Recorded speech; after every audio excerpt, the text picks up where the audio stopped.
welcome back to my drawing channel. Today I am doing part 2 of a series on how to work on toned paper. So fun! So I'm really excited to show all the things to you. So last week we went over supplies and the concept, and then today I'm doing the first drawing, and I'm just going to be doing a sphere, but I'm going to be doing it on white paper and then toned paper so you can just see and really comprehend the difference. I hope you'll be drawing along with me. That's the best way to learn, is by doing it. And I know you know that already, but just FYI, there's a free 5-page PDF packet that accompanies this little mini series. I do this all the time across my YouTube channels. Just makes learning here on YouTube a little bit more robust. And I also use these same resources to augment my classes that I offer over at Awesome Art School. So hopefully this will help you. And the drawing, just so you know what's included in here, it's going to be the reference photo that we're using next week to draw, so you can draw along with me, including my face guidelines sheet, has a list of the supplies, and it has visuals of what I'm going to be teaching you in this series. So let's go over to my art room table and I will get started drawing with you. Grab your pencils. So let's dive in. If you look on your little packet, you'll see these drawings down here. There's one of a sphere with the exact same grayscale value scale that I was teaching last week. And then there's one with little polka dots on it. So let's talk about what that means. So here's a bigger version. And here is, these are both of the bigger versions. Okay. So these are on white paper. This is the value scale, and then this is a black and white. Oh, it'd be awesome if it was in the view, right? Sorry. And then here is the whole picture. Now, the benefit of this is that it's actually printed out on white paper, so you can see really clearly what those different values are. And hopefully our little exercise last week can now help your brain better do what on its own, what's showing up on the next sheet, which is, if I take these little value scale polka dots and I put them around, you can start understanding the relationship and kind of like, oh yeah, I'm hoping this will kind of trigger like a new perspective on value. And so that when you are alone at your art table and you have your own reference, you can maybe do this by yourself. So here is, for example, this dark gray sphere, and I put it right here on purpose because I wanted to show you better that like this is the same value.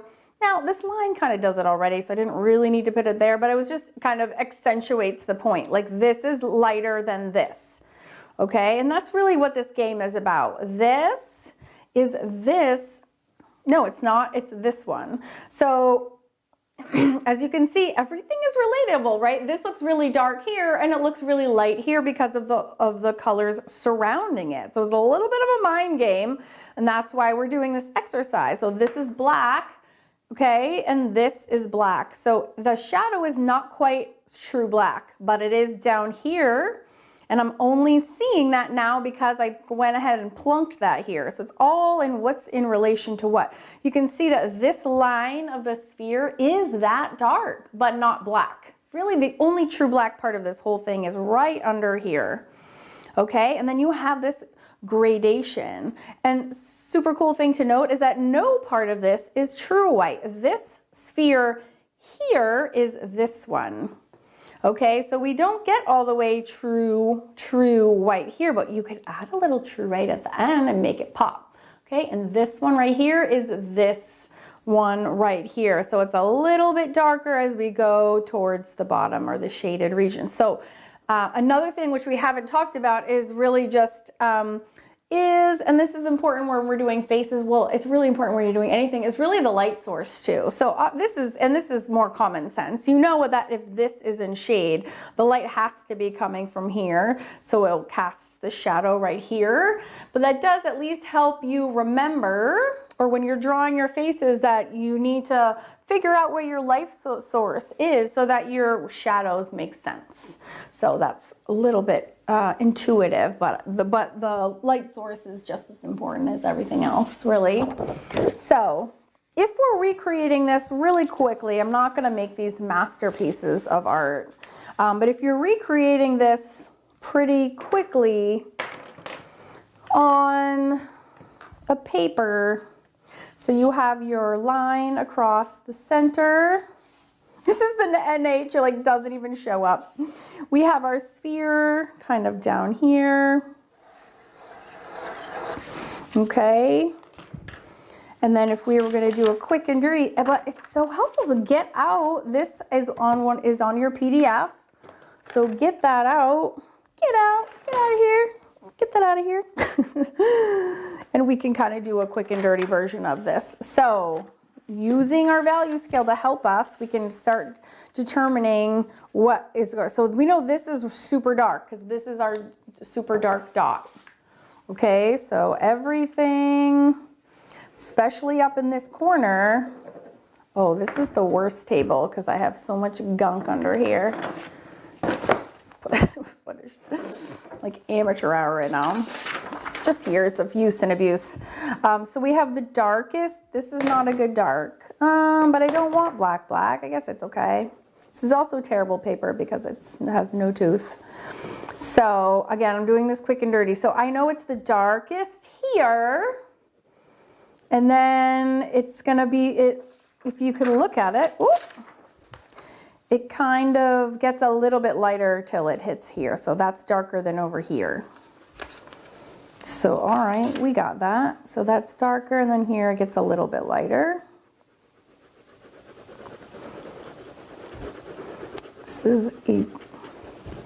I should have done this on a super tiny scale. Then I could be all done already.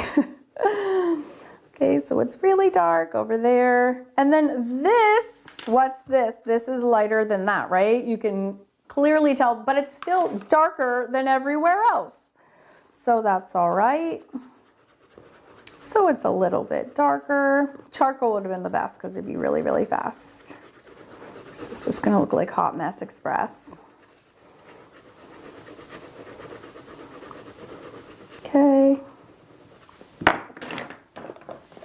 So where's a ruler? God, I am not known for using a ruler ever. This might be the first time on YouTube I've ever used a ruler. My students are all having mini heart attacks right now. Like, what is Karen doing? She does not believe in rulers. I just wanted to get this really showing that there's a deviation there. Okay, that this, I'm pressing down lightly so we don't get super black here. Okay, so this is darker than that, and that's too light still. So we can make this a little bit darker.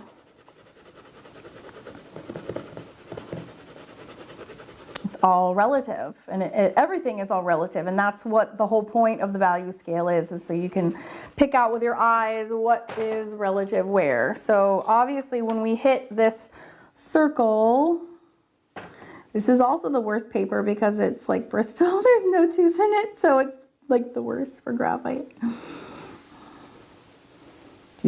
Don't mind the directionality of my marks.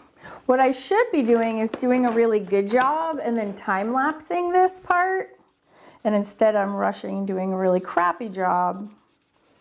But I think what's really important is concepts, not my execution. Okay, so ideally this would all be beautifully seamless. Okay, just pretend. Okay, now what's happening over here? This we can see is like the dark line. It's like almost black. So I'm just gonna put that in, and I'm not gonna, if I press down all the way, this would become black, right? So we have this, literally there's like a line right here. And then can you see how it fades, but then it gets lighter down here, and it's these polka dots that help us see the difference as we move and cover different parts of the sphere. So it gets lighter here, right, and then this kind of fades.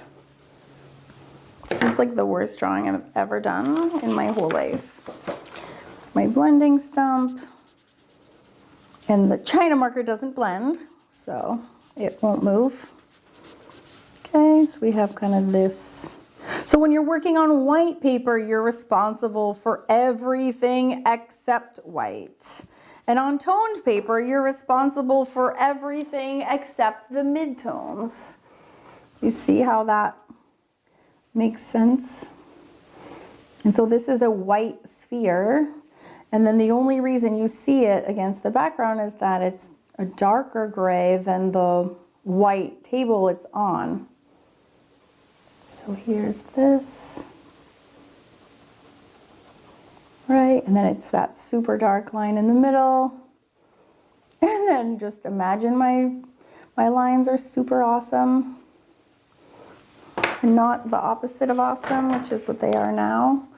Ooh, we can make like a shading barricade. Help us keep our lines nice and crisp. Again, that black line I drew at first is the China marker. It won't blend. That's why it's not blending in. So we have this sort of shape. All right.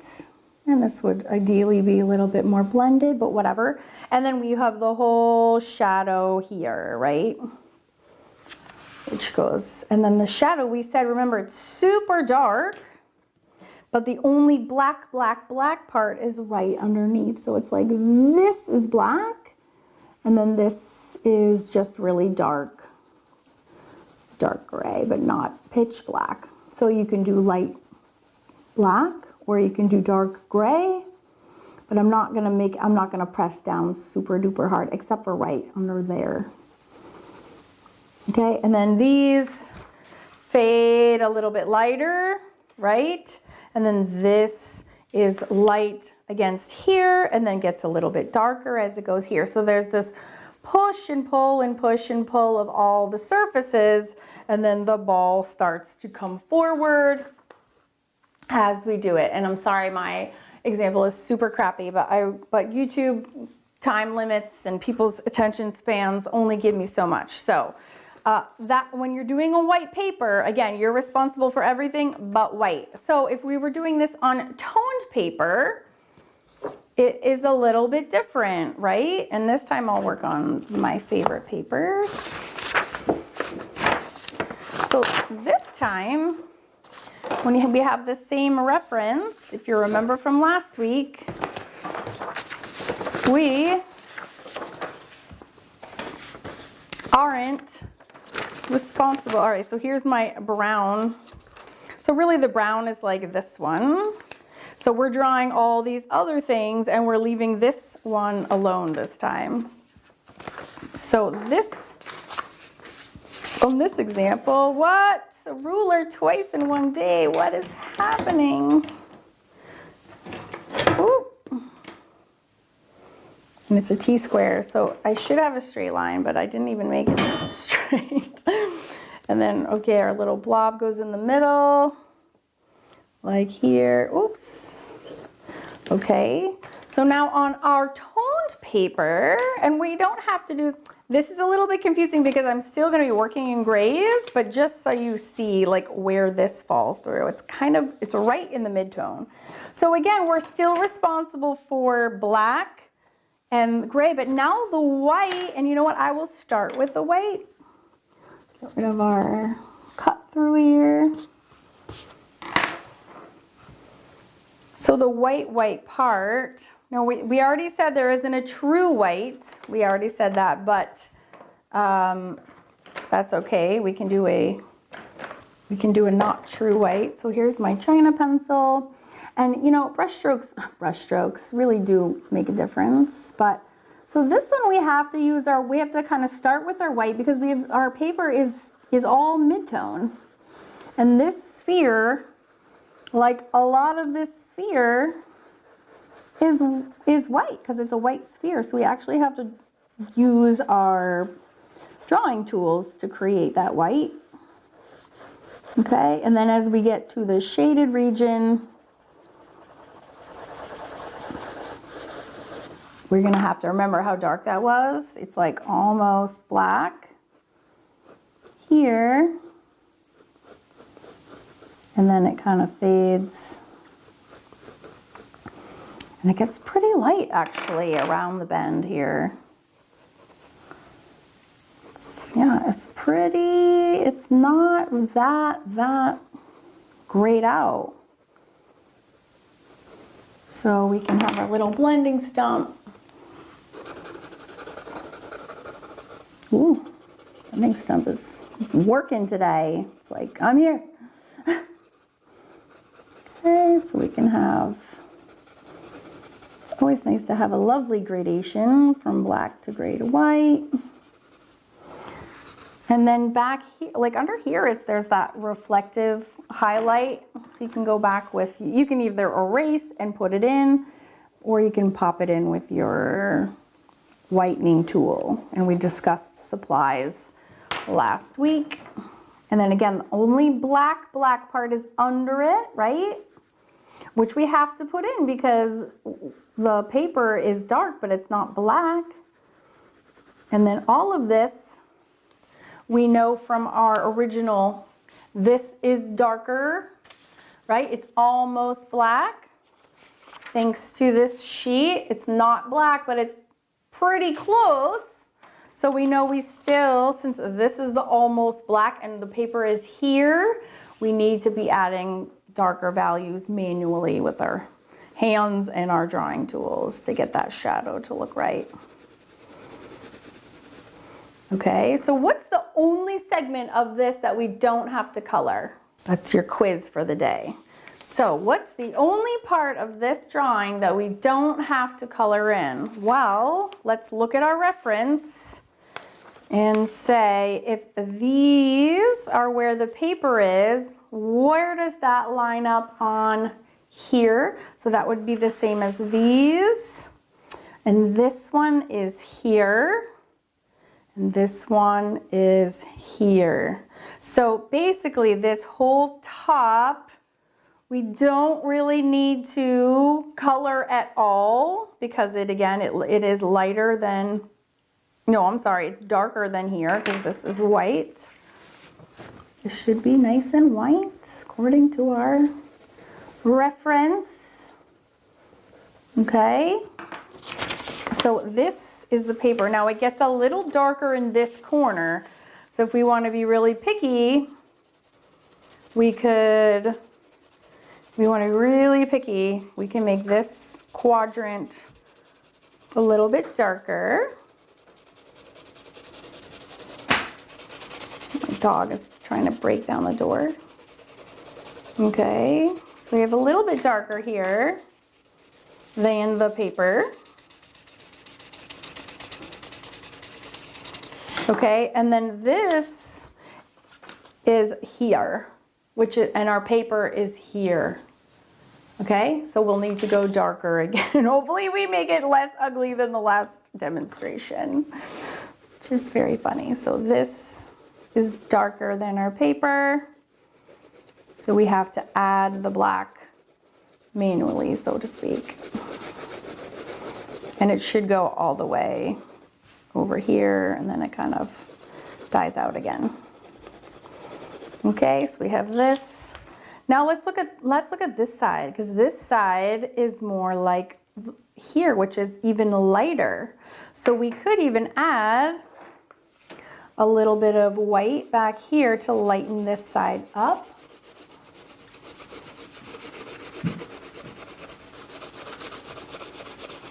Okay.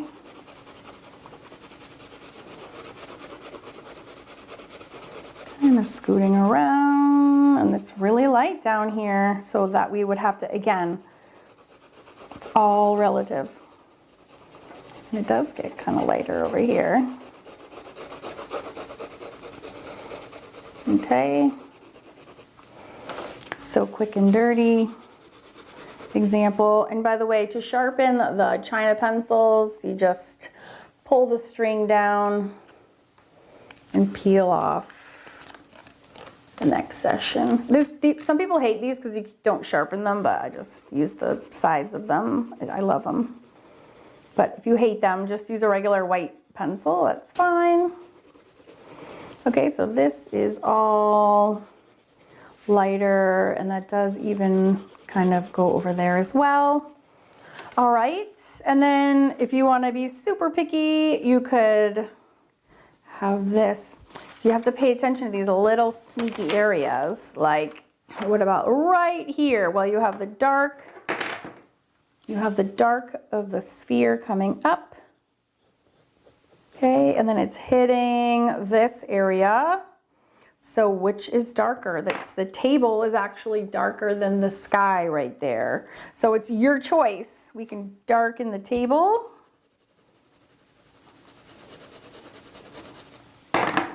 Or we can lighten the sky, or both. Okay, but it's this constant like push, pull, push, pull, push, pull, and you're always looking with your eyes. And over on here, they almost blend together. It's like a very, very subtle, but right here, it's almost the same. It's just a little dark line is that delineation. So it is almost the same. And so that is the relationship of going back and forth and back and forth. And of course, I'm doing a super messy, speedy job, but this would go all the way to the sphere. Like this. Would go and touch. And then this gets pretty dark. Okay, so hopefully, again, these pictures are on they're on your packet, okay? They're right here and right here. So you can be looking at that and then start to see for yourself, okay, is this lighter or darker? Is this lighter or darker? Is this lighter or darker? Is this lighter or darker? For every space, we have to ask ourselves, is it lighter or darker? And is it lighter or darker than what? Is it the paper? Is it the sphere? Is it the area next to it? Right? So everything is all relation. It's all just based on its relationship to everything else. Okay? So you can see, I do, with my drawing club students, I do this exercise with a pear. It's a little sexier than the sphere. Okay, but you can start to see the sphere will pop out because this will get darker and then this will come more and more out as we make accurate the relationships around it. All right, so next week we're going to do this same exercise with a face. I'm going to teach you how to draw this girl. We have this in your packet, so this is our reference.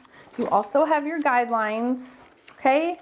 So we'll draw her quick and dirty, and then we will color her in using the same supplies and the same concepts, okay? And then hopefully by the end of the series, you'll really have it drilled into your head why and when to have fun with toned paper. Yeah, I'll see you next week.